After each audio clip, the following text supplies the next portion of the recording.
성도 여러분들 안녕하십니까? 매일 말씀 묵상 그리고 개인 경건의 훈련 시간에 함께 하신 여러분들을 진심으로 환영합니다. 오늘은 월요일 소지입니다.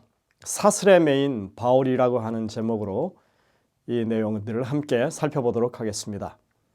잠깐 기도하시겠습니다.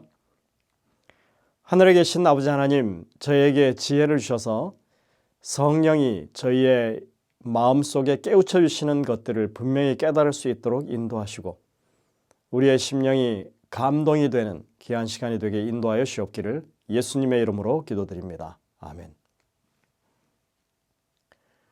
어제도 잠깐 언급했듯이 사도 바울은 빌립보서 3장 12절에 보면 그리스도께 잡힌 바 된 자라고 그렇게 말했습니다.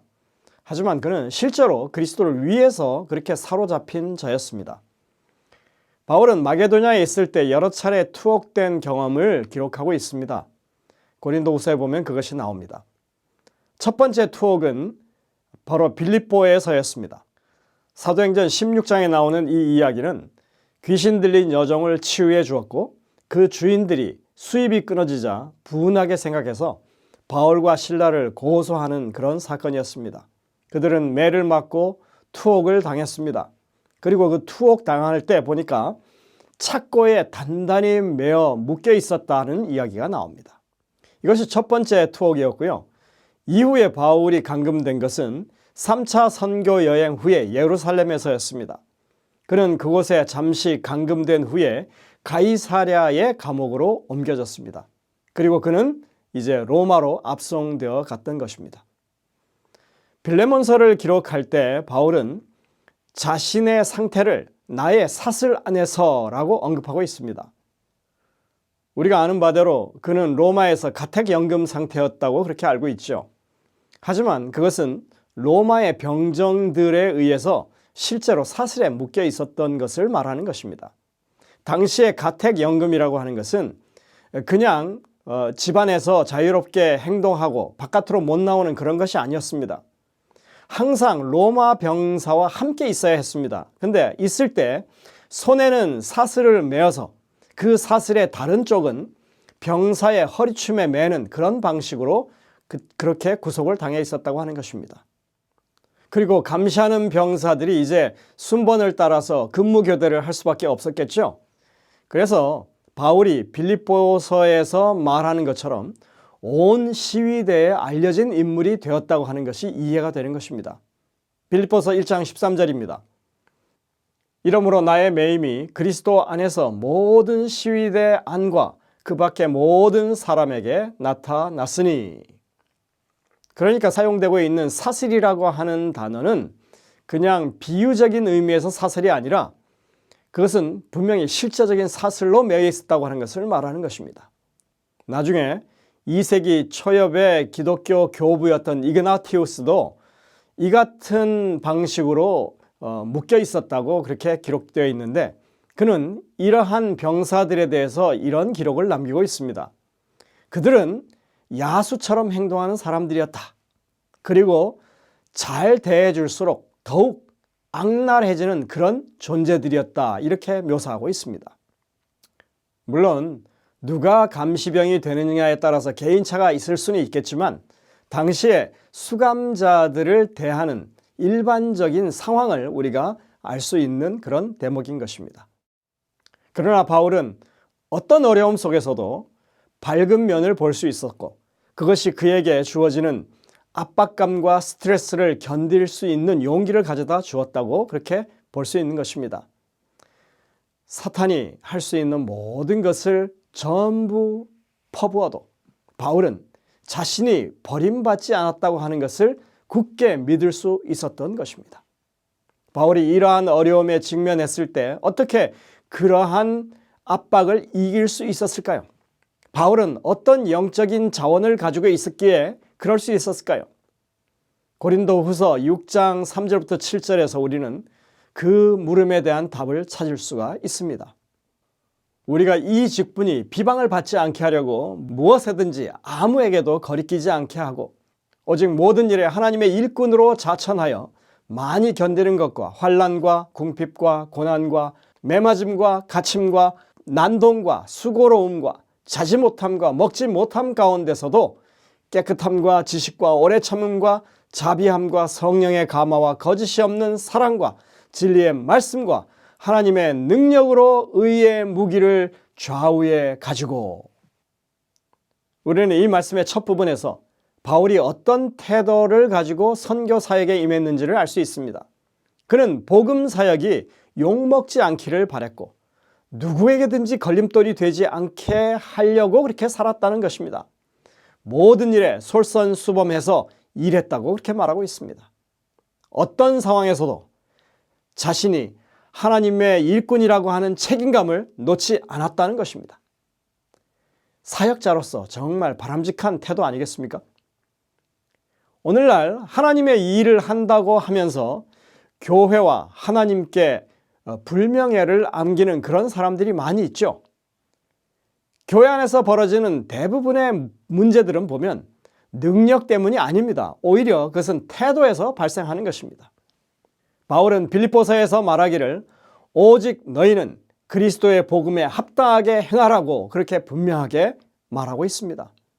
바울은 복음을 위해서 일하다가 자신이 욕을 먹는 일은 괜찮아도 자신 때문에 교회나 예수님이 욕먹는 일은 없기를 간절히 바라는 사람이었습니다.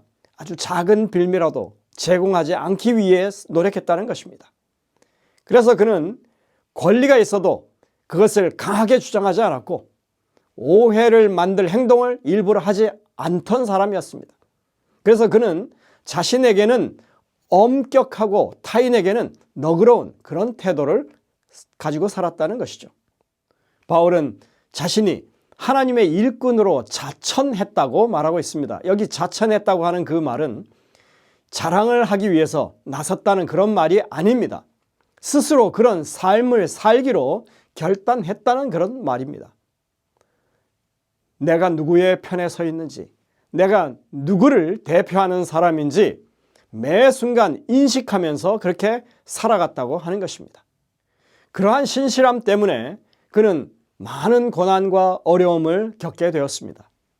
그가 겪은 어려움은 여기 보면 환난, 궁핍, 고난, 매맞음, 갇힘, 그리고 난동과 수고로움, 자지 못함, 먹지 못함 이런 단어들로 나열되고 있습니다. 그냥 일상적인 단어의 나열이 아니죠.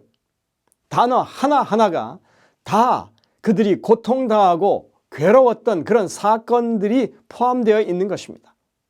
그런 이런 고난들 가운데서 오래 참고 견뎠다고 말합니다. 그러면서도 그의 믿음의 깨끗함을 지키고 영혼에 대한 사랑, 이 자비나 또 거짓 없는 사랑이라고 표현되어 있는데 영혼에 대한 그런 사랑을 그 마음 가운데서 잃지 않았다고 간직했다고 말하고 있습니다. 그 힘든 순간들 속에서도 자신이 행하고 있는 이 복음 사역의 의미가 흐려지지 않았다고 하는 것을 말하는 것입니다. 그는 자신의 신앙의 지식을 의심하지 않았다고 그렇게 말합니다.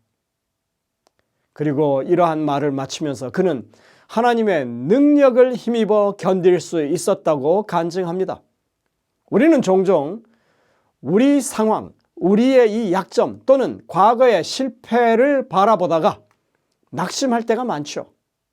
그런 때일수록 우리는 하나님께서 악과 싸워서 이길 수 있도록 우리에게 능력을 주신다고 하는 그런 분명한 하나님이 공급하신 일이 있다고 하는 것을 기억해야 할 것입니다. 이 어렵고 힘든 상황 가운데서 그가 그것을 견디고 그리고 극복할 수 있었던 능력의 근원은 여기 그가 분명히 밝히고 있습니다. 무엇일까요? 바울은 그것을 진리의 말씀, 성령의 감화라고 밝히고 있는 것입니다. 하나님께서 우리에게 공급하시는 여러 가지 중에 가장 중요한 것은 이 바울이 말한 것처럼 바로 성경, 즉 진리의 말씀입니다. 우리는 성경을 통해서 다른 사람들이 행했던 그 실수에 대해서 교훈을 얻을 수 있고 그들이 어떻게 승리했는지도 배울 수가 있는 것입니다. 복음에 대한 바른 지식 어디서 올까요? 바로 우리가 수행하고 있는 모든 선교적인 이 사명은 어디서 올까요? 하나님의 기록된 말씀에서 오는 것입니다. 그리고 마땅히 우리가 진리의 말씀 성경을 대하게 되면 성령의 감화가 따르게 되는 것입니다. 성령께서만 우리에게 이 말씀을 바르게 깨달을 수 있는 능력을 주실 수 있습니다. 이것은 아주 중요한 원칙입니다. 엘렌 화이트는 그것을 이렇게 설명하고 있습니다. 세상의 구주께서 이루신 이 일을 효력 있게 만드시는 분은 성령이시다. 성령은 마음을 순결하게 만드신다. 성령을 통하여 신자는 하나님의 품성에 참여하는 자가 된다. 그리스도께서는 모든 유전적이고 후천적인 악의 성향을 이기게 하고 당신 자신의 품성을 당신의 교회에 새기는 거룩한 능력으로 당신의 성령을 주셨다. 시대의 소망 671쪽입니다. 그러니 여러분들, 우리가 이 성경의 말씀을 통해서 성령을 경험하는 일이 얼마나 중요한지 다시 한번 생각할 수밖에 없는 것입니다. 성경은 이것에 대해서 정말 거듭 강조하고 있습니다. 말씀은 간혹 가다가 그냥 한 번씩 보는 그런 것이 아닙니다. 말씀은 매일같이 우리가 그것을 보고 묵상하고 하나님의 음성을 듣는 것이 되어야 하는 것입니다. 시편 기자는 이렇게 노래하고 있습니다. 복 있는 사람은 악인들의 꾀를 따르지 아니하며 죄인들의 길에 서지 아니하며 오만한 자의 자리에 앉지 아니하고 오직 여호와의 율법을 즐거워하여 그 율법을 주야로 묵상하는도다. 시편 1편 1절 2절입니다. 여호수아 1장 8절에는 이렇게 말합니다. 이 율법책을 내 입에서 떠나지 말게 하며 주야로 그것을 묵상하여 그 안에 기록된 대로 다 지켜 행하라. 그리하면 내 길이 평탄하게 될 것이며 내가 형통하리라. 계속됩니다. 시편 119편 105절 주의 말씀은 내 발의 등이요 내 길의 빛이니이다. 여러분들 생각해 보십시오. 잠시라도 그 어두운 밤길에서 빛이 없이 그 어두운 길을 마음 놓고 그리고 안전하게 다닐 수가 있겠습니까?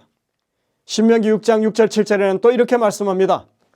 오늘 내가 내게 명하는 이 말씀을 너는 마음에 새기고 내 자녀에게 부지런히 가르치며 집에 앉았을 때든지 길을 갈 때든지 누워 있을 때든지 일어날 때든지 이 말씀을 강론할 것이며 우리가 일상에서 움직이는 그 모든 순간마다 하나님의 말씀을 묵상해야 한다고 강조하고 있는 말씀입니다.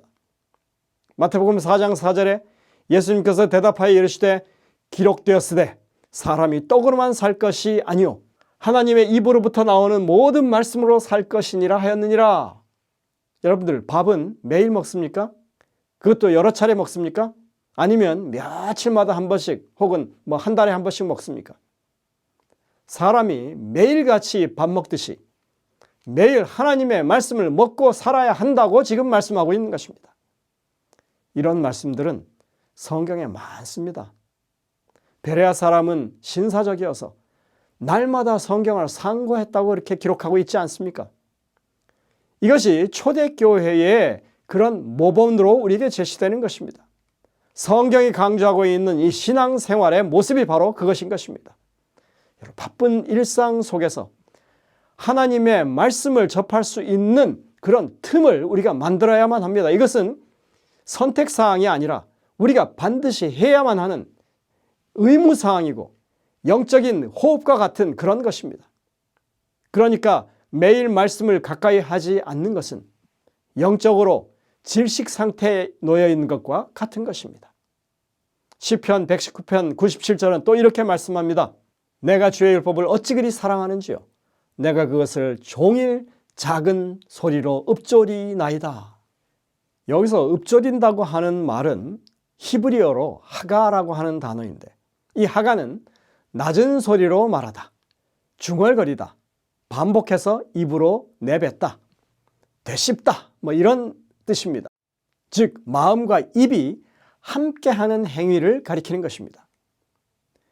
헬라의 사고방식에서는 묵상이라고 하는 것이 머릿속에서 조용히 생각하는 것이지만 히브리적 사고방식에서의 묵상은 말씀을 입에 두고 반복하는 것을 말하는 것입니다. 즉 입과 귀, 마음이 동시에 말씀을 반복하는 상태를 가리키는 게 바로 히브리 방식의 묵상인 것입니다. 여러분들 우리가 생각 없이 말한다고 얘기는 하긴 하지만 말을 생각과 분리할 수는 없습니다. 이것이 바울이 역경 속에서도 한결같이 복음에 충실한 삶을 살 수 있었던 비결이라고 지금 말씀하고 있는 것입니다. 오늘 우리도 그렇게 말씀을 계속해서 묵상하고 하나님의 복음에 합당한 살기 위해서 그렇게 성령의 도우심을 받는 그런 사람이 되겠다고 결심을 하게 되시기를 간절히 바랍니다. 기도하시겠습니다. 하늘에 계신 아버지 하나님, 우리 곁에 와 있는 말씀을 우리가 얼마든지 읽고 묵상하고 성령의 도우심을 받을 수 있다고 하는 이 분명한 현실 앞에서 우리가 조금 더 정신을 차리고 주님의 말씀에 가까이 다가가는 저희 모두가 되게 인도하여 주옵기를 예수님의 이름으로 간절히 기도드립니다. 아멘.